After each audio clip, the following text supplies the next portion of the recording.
So Dennis, Adrian Braham tells this amazing story of one bad brick. Adrian Braham is a fantastic author. He's a Buddhist monk, teacher.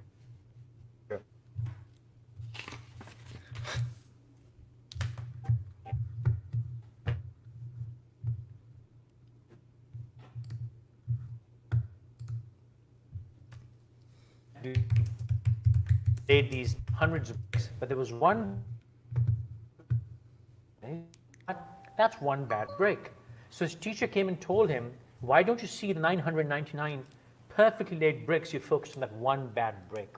So in our relationships, I think we are so busy focusing on the bad things, not because it's bad intent, but because we think we need to fix that. We need to fix that one bad brick. And the process, we forget to show gratitude and give thanks for the other 999 beautiful bricks. Even in the shittiest of relationships, there are some good bricks we should be thankful for. And I believe if you give thanks for the good bricks, they will always take over for the bad bricks. And before you start, I'm going to give one more little Khalil Gibran thing. And it says, when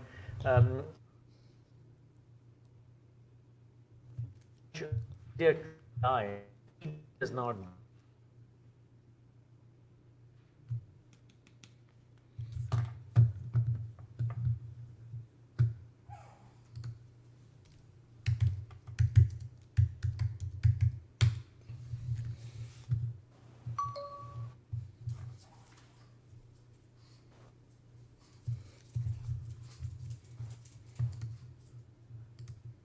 All right, so we're still having some technical difficulties. FQ is having some of those technical difficulties. He tried to take and mitigate them this morning. Apparently, they're still occurring. So while he takes and gets that worked out, I'm going to kind of take over here. And so what we're talking about is whether or not, and what FQ was alluding to with his stories that unfortunately got broken up because they're actually really impactful, is just simply that in many cases what we do is we focus on the one negative thing or the one negative part of our aspect of our relationship.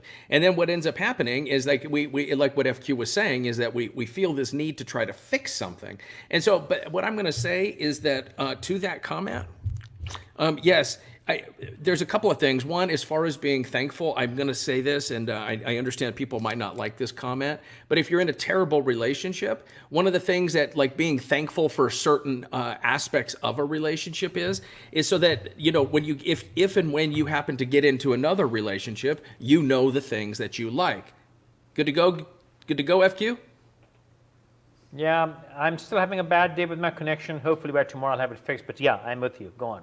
Outstanding. So that's kind of one thing. So if and when you end up getting into another relationship other than the one that you're in now, you're certainly going to want to know what it is that you like within a relationship. So being grateful for those things is extremely important, and for those events. The other thing that FQ mentioned was, that one thing that we tend to pick out, it seems like now we focus on that as something that needs to be fixed. And I'll just tell you, after 30 years of marriage, after, almost 50 years of life, I can tell you, I just don't believe that everything needs to be fixed. And sometimes when we try to start to fix something, that leads to just more, discontent. It leads to more arguing and fighting, and more of that not feeling thankful for the relationship that we have. So one, I think we need to kind of define what are the stuff that needs to be fixed. And FQ, I agree with you that I think that's a big challenge that a lot of couples experience is what is the driving need to try to fix things? And it's only because something's wrong. But what if we took a different approach to that and said, nothing's wrong, we just want things to be different. So when we attach the wrong or the right, now we end up having to fix, as opposed to making minor adjustments that add value and that can and offer some overall improvement. What are your thoughts? Another downside of trying to fix shit is imagine if you're on the receiving end of this. So my partner is telling me what I need to fix. My first reaction would be, hey, look at all these other beautiful things I do. I never get to hear about them, and you've got so much time and effort to tell me what I need to fix. What about the things I don't need to fix? How about some appreciation for that? Right. So Yeah. I need the candy if I'm going to do tricks. I need the reward if I'm going to do tricks. So I'm not getting the reward, I'm not getting any candy, but you're expecting me to do new tricks. And I think that creates a lot of resentment. So I think it does. Go on. Oh, I was just going to say, I think what it does is in many cases, the resentment that it creates is like, well, I can't do, it's always something. Do I never do anything good enough? And I think the person on the receiving end of that can feel very picked on. And just kind of like, I don't want to say harassed because that's a heavy word, but I think that they definitely can feel picked on. It's like, well, what's the purpose? So I think it's important to show gratitude and to say that we're thankful for certain things because it's one, because we are, and two, is because it encourages our partner. It encourages our partner to replicate those behaviors. I know I am much more able to make that shift in my mind when somebody's like, oh my gosh, I really like it when you do this, as opposed to, you're doing that wrong. So if I'm told I'm doing it wrong, you're automatically probably going to get an FU somewhere and like, come on, then let's fight. As opposed to, wow, okay, hey, you like that? Cool, I want to keep doing that. So I'm going to just come out and say, instead of always like expecting our partner to tell us thank you, tell your partner what you want to be thanked for. Because if April says to me, hey, I really appreciate you cleaning the kitchen, I don't care about that. I clean the kitchen regardless. I clean the kitchen because it's dirty. I would like her to go, hey, you know what? I really like the way that you made me feel. So ask your partner what they want to be thanked for. I'm going to throw in some NLP associations here, right? What happens, as I was listening to that, it occurred to me, what happens is I am doing 5 things at a time, whereas I am focusing on all the good things that I'm doing. It's natural. I'm going to block out the shit that I'm doing. I'm going to focus on the great things that I'm doing. You, my partner, on the other side, is focusing on all the bad things that I'm doing. Yeah. So I'm not even, my bad shit is not even registering in my mind. So when you come out and tell me about the bad stuff, I'm like, I didn't even do that, man. I did so many good things. I got no appreciation for it. Instead, you picked on me on all, and I would basically, right. I could retaliate. Uh-huh. I have no motivation or inspiration to do better. I have no reason to try harder because I think I've tried so hard already. Right. I mean, look at all the because naturally, no one's going to focus on their bad things. If someone was capable of focusing on their bad things, they wouldn't be doing them. So 99.9% people never focus on the bad stuff. They only focus on the good stuff. But what they're hearing is the bad stuff, which they don't even acknowledge in their mind that exists. So they're like, what are you talking about? I'm doing such, right. I mean, there's so much I'm doing for you. And what bad thing? I didn't do that because our mind has blocked out our shit. That's natural behavior. Absolutely. So what happens is, in my association, what happens is, I did a good thing, I got reprimanded. I'm not seeing the bad shit I did. Right. I did a good thing. Absolutely. I did so many good things, and you threw shit at me. Oh my God, what a jerk you are. At no point will I see that I did some bad stuff. Absolutely. And this is just an absolute breakdown. It is a complete breakdown, and it puts the other person in a position to either, like if you're wanting, what I'm going to suggest is before we start just being critical of one another or telling even saying thank you for something, I understand what's your end goal in that. Why are you even saying something in the first place? And this is where I see a lot of the breakdown happen, FQ, is that it's like, oh, well, I'm just saying a comment to say a comment. I said thank you. It's kind of like when somebody goes, well, I already said sorry. I've had that so many times. Well, I'm like, hey, I'm not done. I've already said sorry. Oh, so because you want to move on, we get to move on, right? So that is nothing more than a power move and trying to control the conversation. And that's all that is. And I'm going to say, like, look, there's time and a place for those types of conversations. But is that really what you want in your kitchen? Is that really what you want in your bedroom? Is that really what you want inside your 4 walls? I can assure you I don't. And so it needs to be a place inside of my relationship. It must be a place in order for me to stick around. It absolutely 100% must be a place that we have, everything is equitable where conversations are concerned. So like, hey, I like it when you tell me thank you. Why would I? I mean, it makes no sense to me. I just heard this a couple weeks ago. Well, that's not something that has to, I straight up asked a guy. I asked a man, the male in this relationship, did you guys ever discuss this? No, that's stupid. Why should we discuss that? Well, at some point you're going to discuss it just the same as we are now. So either you're going to fight about it or you're going to discuss it with a professional. And it's simply because, I mean, seriously, as much as this sounds silly, you have to have a conversation with your partner that says, hey, you know what? It's not okay. I'm going to let you know it's not okay for me to cheat. I really don't want you to cheat. Like, let's get on the same page about this. We should do the same thing with what we want to be complimented for, what we want to be thanked for. Again, my point is that, like, if I clean the kitchen, dude, I'm not doing that. I am being 100% transparent and honest. I do not clean the kitchen because it is to do anything to help April out. Not a bit. The reason I clean the kitchen is because the kitchen needs to be cleaned. What I want to be thanked for is like, oh my goodness, hey, thank you so much for bringing that stuff in for me. I totally forgot. Hey, thanks for setting me up for success today with the way that you spoke to me. That's what I want to know. So why would I not tell April that stuff if that's how I want to take and be spoken to? It doesn't mean she's going to be able to do it or all the time, but set your partner up for success. When you set them up for success, you set yourself up for a more successful day. I would say set your relationship up for success. Because if you're going to yank your partner down, they're going to yank you down. It's a flop. It's a failure. Absolutely. It's a total loss. If you're in a relationship, why the F would you ever destroy your own bloody relationship? What common sense is that? What nonsense is that? Just by attacking your partner, not cooperating, not being grateful, not being thankful, you're being thankless about the relationship that you've built. You spent 20 years building a relationship. Right. And one of you or both of you are destroying your own investment. I mean, we've said this before. Someone needs to rewind and watch one of our shows from last week or the week before. Treat your relationships like a business.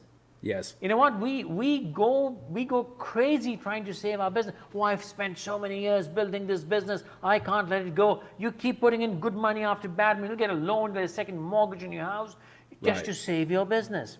When it comes to relationship, something which is going to go way beyond your relationship, way beyond your business, you're like, ego comes in, pride comes in. Way bad. Yeah. And you don't want to work together, and you're doing stupid shit. And you know what, Dennis, in my experience, at workplace, I've never really come across any issue that cannot be resolved.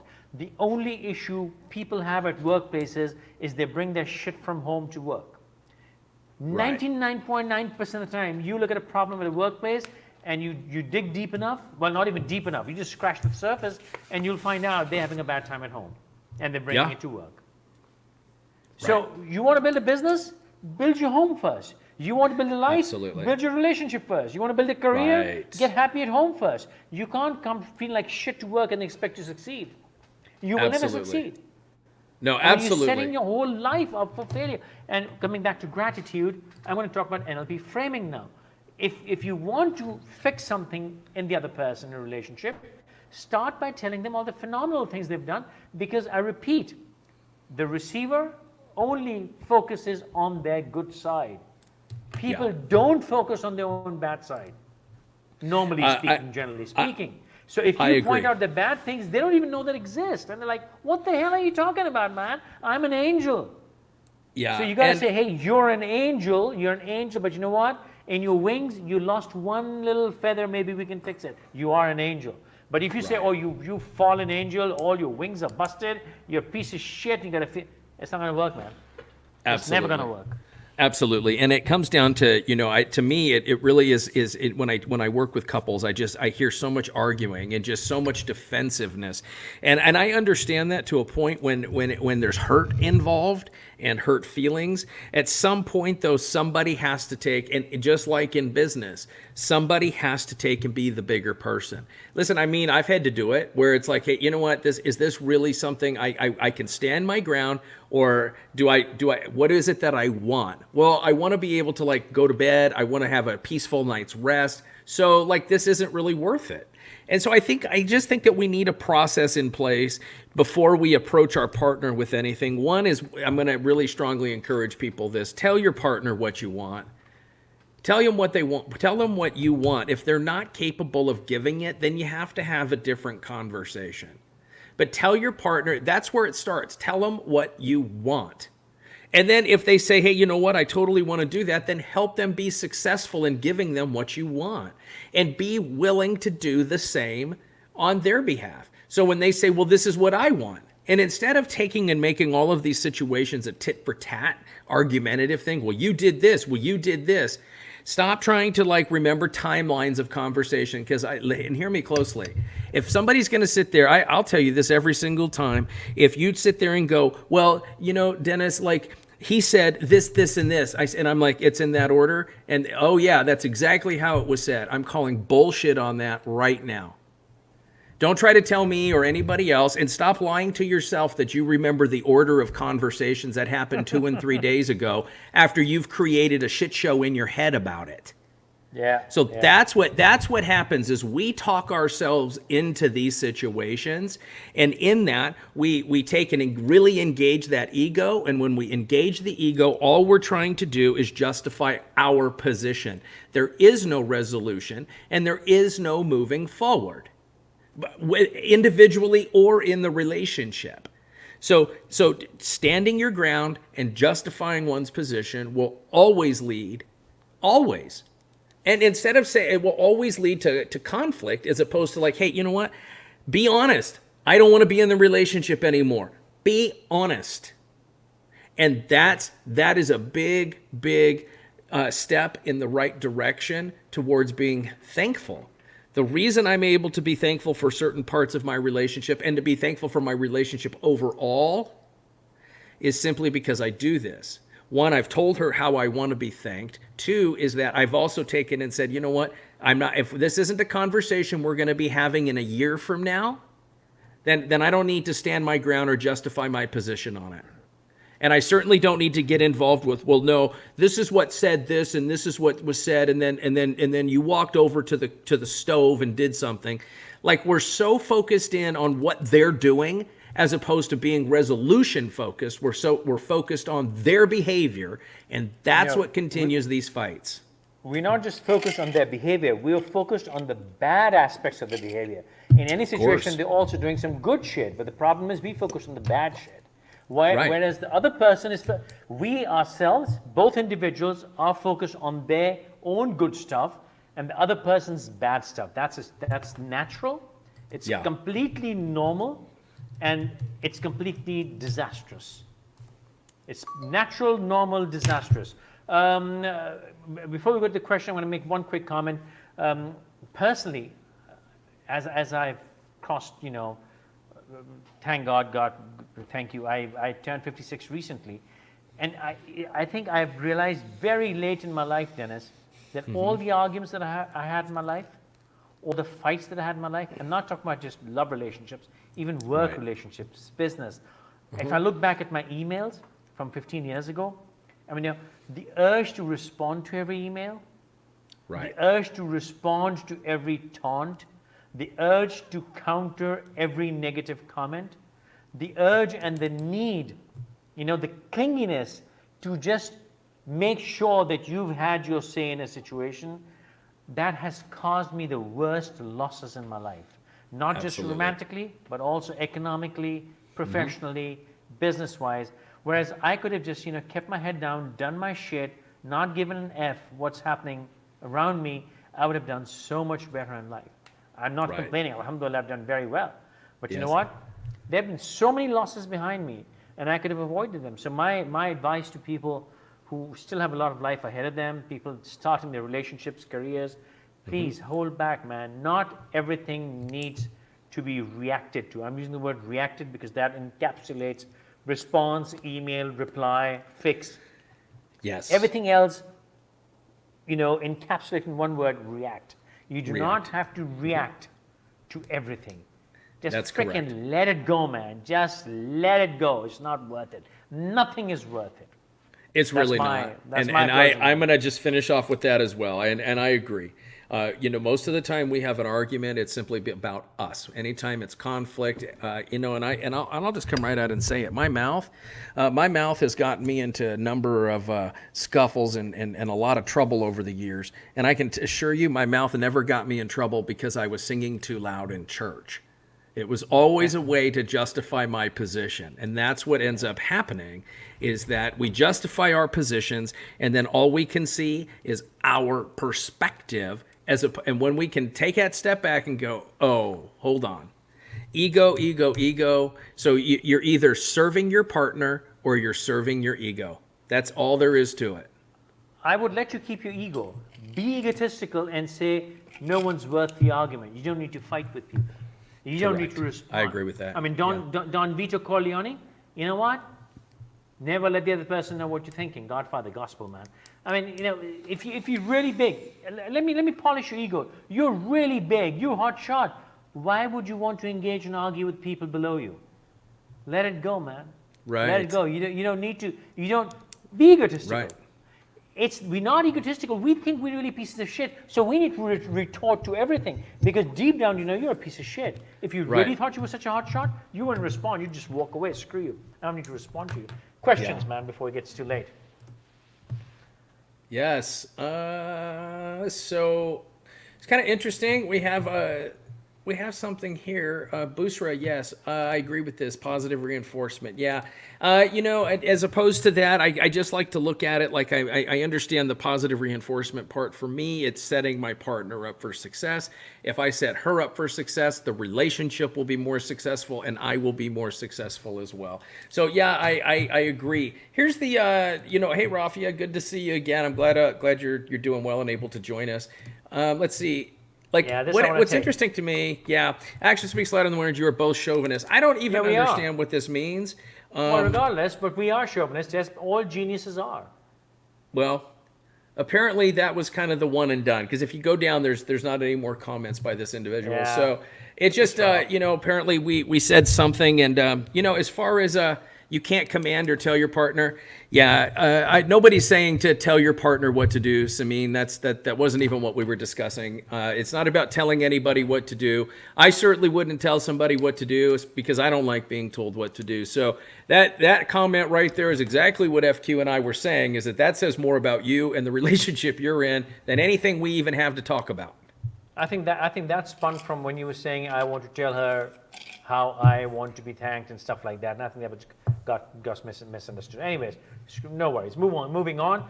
When we have a cloudiness for a partner, how we see them, then the good doesn't register. The cloudiness comes from years of anger, resentment, those issues. You know what? You just said it right there. The cloudiness comes from years of anger and resentment. That's your problem.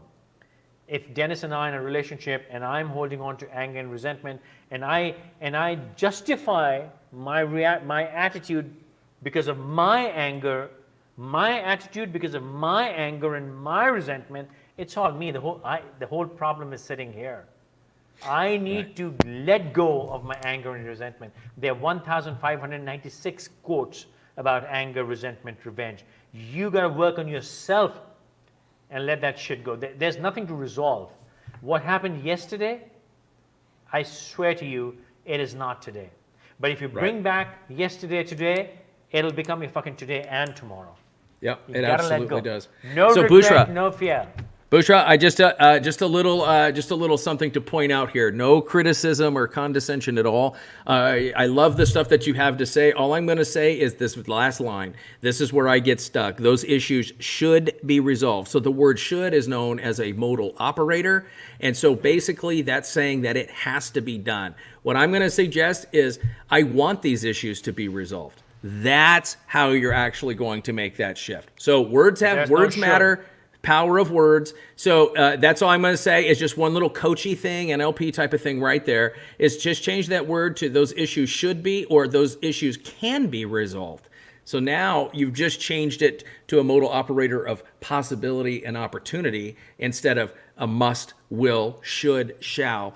And those are all like ways to boss people around. And we typically boss ourselves around. Oh, I need to get this done today. So just something to think. We'll have more on that later, but I always get hung up on words, so thanks. Rafi, I don't agree with you. You say you refuse to admit that I have an anger problem, but you just admitted it, love, and well done. And well done. Give yourself 5 points for it. You just admitted it. In one way or the other, you've admitted it, and that's the first step. You can conquer it. It's really easy. Yeah, and I'm just going to say, like a lot of times, off topic, Dennis, is that naked statue in your background. Naked statue. It's not. It's a Buddha. That's Buddha, dude. And actually, Rafia, like, look a little closer. I actually take and put headphones. They're noise-canceling headphones. That's where I store them. I put them on Buddha because sometimes my mouth gets a little spicy. So. Well, but that's the best place. Also, statues are the best place to store headphones. Yeah, they really are. So it is not naked, Rafia, but thank you. I appreciate that. I feel the same way where I feel the need to have the last word. Yeah, you know what? I've learned with age, wasted a lot of years and time. I wish someone had taught me this early in life. I would have saved myself a lot of misery. Yeah, I don't know what to say about that, Rafia. I listen. I am afflicted with that myself. I am. Because really what we're trying to do is getting the last word. In my mind is we're trying to say I'm right, I'm correct, and I'm going to continue to stand my ground. And what I have found though is like if somebody wants to do that, I just stop talking. If they want the last word, I'll let them have it. I just don't care anymore. I really just don't. And to engage in trivial arguments, that the only reason we'll be talking about this same topic tomorrow is because we're both just being assholes and we choose to bring up something dumb again as opposed to creating solutions. So I understand what you're saying, Rafia. It is a very big practice of discipline to just not say it. You will never regret not saying it. With age and life, I've very recently realized that I've always had self-esteem issues, and that is the reason I wanted the last word. It is that desire based on lack of self-esteem that you want to get noticed. You want that loud voice in the church. You want to say a word because if you really know exactly who you are, you don't need to prove jack shit to no one. They can say whatever. You are in a winning position. You're in a position of control and commanding. Why do you need to win the argument? You won the whole situation. You own the situation. You don't need to win these little battles. You won the war. You're the hero. You're Genghis Khan. You don't really give a damn if you're losing a few battles here and there. Who cares? Right. But for that, you need to understand that you're in control of the war. You're the powerful one, and that's self-esteem. And I've started this correction only very recently. Once I got a grip on my self-esteem. That's it. That's brilliant. Yeah, that's and brilliant. Before that, I never even realized I was doing this. This was very recent. Like, wait a minute, I'm arguing with somebody I have no need for. I'm arguing with somebody who I'm not dependent on. If my bills were being paid by you, if you were paying my salary, if I had no choice, I would reply to you. I would put up with your shit. I would try to defend myself and present my case. When I'm not, my life, you don't affect the quality of my life. You're not improving the quality of my life. I can live without you. Why should I argue with you, man? It's not worth it. Right. Okay, what makes any of the partners to be unthankful for the relationship? Inherent stupidity. Don't you think people stop putting efforts once? Yes, I agree they do, but that's the whole disaster. That's stupid. Do you build a business? Okay, people are taking relationship as romantic. It could be business relationship. Once you build a business, do you start pissing on it? You spend 2 years to build a business, you put all your life savings, you've got your house and mortgage, you've got bank loans, you've taken family loans, you create a business, and immediately after that, do you start, when you sign the deed, do you start pissing on your business? No. Then why do you start pissing on your marriage? Yeah, and I'm just going to say is that we don't neglect things. We do not neglect things that we're thankful for. Think about it. Thank you. There you go. We don't neglect things that we're thankful for. So really, this whole conversation really isn't so much about thankfulness. It's about neglecting our relationships. And one of the ways that we can stop neglecting our relationships is to be thankful. It's not necessarily about putting all this work and effort. Be thankful. That's an internal. Bro, you just made $1 million statement. Thank you very much. You know what you just did? You made me realize. Doesn't matter how bad the business is, we're thankful for it. We were going to make $1 million in sales, but we made $100,000. Like, thank God we're paying our bills, man. Thank God we're still above the water. Thank God we haven't shut down. You know what? Thank God we got some sales today. Thank God we're paying our bills in a relationship. Yes. You know what? You didn't clean the kitchen. You didn't talk to me right. You didn't open the door right. Right. You know, you didn't talk to my mother right. What the fuck is wrong with you? So you know what? Right. We are thankful for our business. We are thankful for little victories in our business and career, but when we come home, we're completely thankless mofos, man. Right. It's why? How come? So my iPhone 11, right? Ooh. Why don't I throw it across the room? Yeah, exactly. Why? Because I'm thankful for it. Because it allows me to run my business. It allows me to take photos. It allows me to take and edit videos and upload them to the internet. And also, it adds value. Also, you think it's worth $1,500, but your relationship, you think it's for fucking free. When that relationship is worth $1 billion, you know what? The cost of restarting a relationship, trust me, I've done it, man. You have no idea how expensive it is, not just emotionally, but financially. It is a fucking disaster. It costs a lot of money to get out of a relationship and start a new one. It's very expensive. Gosh. Totally, yeah, because you lose half your stuff on top of the money that you're paying the lawyers that you'll never ever see again. In my part of the world, that doesn't happen, but still, there is time, effort. Your work gets affected. You have no patience to focus on your job. I mean, I've left TV shows because of bad relationships, man. Yeah. I've walked out of very, very profitable careers because I'm just having a shit time in my personal life. And I'm like, what the fuck is wrong with me? Why did I do that? It's stupid. So please, your relationships are way more valuable and more expensive than your, you know what? Jeff Bezos just lost, what, $39 billion? Uh-huh. That was an expensive screw up. Right. Right. Yeah, I completely agree. And I want to say this, is that I do think that sometimes the reason to this question is that, do you think people stop putting effort in? I think that they stop putting effort in, and it's just because life happens. It's because complacency sets in. It isn't necessarily some negative or nefarious reason. And it is just simply that, like, we get entitled to live a certain way with our partner. And that's where I'm gonna, like, I can't keep stressing this enough. That entitlement inside of a relationship is what kills these relationships. So, you know, I really just think that I can't state that any differently. So when we stop being entitled, I don't get to just speak to April any way I want to. That's not fair to her.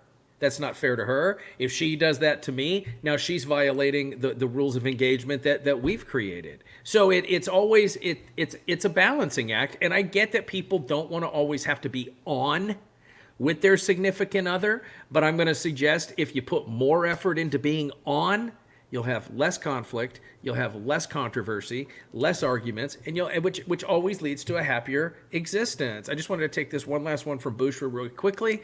Broken promises. See, okay, Bushra, you know I love you. You know I'm just going to come out and say this because, like, this is me, and I've got a lot of content that I've created about this. I don't agree that apologies are all part of the process. I think they can be. I think apologies can be a part of the process. That depends on the two people. If that's how you want to set your communication patterns up with each other, then fantastic. That doesn't work in our setting. So we all view these topics from our own lens, like you mentioned earlier. I think that what's more important, moving on or apologizing? You want to hear me say that I've had bad behavior, or do you want to move on? Because me acknowledging it, just like I can acknowledge it without me having to take and like get down on the ground and prostrate myself in front of you, begging for forgiveness. Like I'm just telling you that apology part for me, it is a real sticking point. So I'm just trying to offer a different perspective here, is that what I do, and I understand, and I get this because I live with somebody that says the same thing. And we just have chosen not to argue about this anymore. What we choose to do is we have conversations that are solution focused. Now, because guess what? Nobody wants to take human nature, the psychodynamics of humans. We don't want to come out and say they're wrong. We just don't. So make it easy by saying, hey, okay, listen, we both know what happened. We were both in the room. Let's take it, like, how do we move forward? Focus on the moving forward, focus on the solution, as opposed to getting somebody to, like, give because you want your pound of flesh for whatever reason, because your feelings are hurt. And I get all of it. So that's all I'm saying, but thank you very much, Busher. I really appreciate that. The truest apology is the one where the person who made the mistake corrects themselves and does not repeat. For me, an apology, if I need an apology immediately on the first time someone's made a mistake, that's my ego, my need for an apology. But however, if someone keeps repeating the mistake, does not correct themselves, then maybe I need an apology for them to realize they're making a mistake, but still it's part of my ego. The real apology that can come from a person is where someone actually makes the correction. Before we leave, I'm going to make a little comment here. A lot of these topics we frame within romantic relationships, but it's not about romantic relationships only. As an example, this particular topic I would like you to apply when you go to buy a coffee tomorrow morning, when you talk to your plumber, when you talk to your neighbor. Yeah. These are all relationships, long-term relationships, short-term relationships, momentary relationships. I mean, I'm a serious flirt. I'm a serious flirt. If I go to a coffee shop and I would flirt with the barista, I would really make an effort. I would laugh and joke. It's a 5-minute interaction from the till, ordering my coffee, picking it up, and leaving. All the people I come across, I would flirt with them. I would be, I would interact with them, make nice comments, and that's my way of saying thank you for making me my coffee. That's just part of gratitude in life. And you should do it constantly. It's not just about romantic relationships. This whole show is not about romantic relationships. It's about interaction with life. Life is relationships. Life is relationships. It's all relational. So, hey, thank you, everybody. Thank you so much. Thanks for joining us. Stay safe, healthy, and blessed.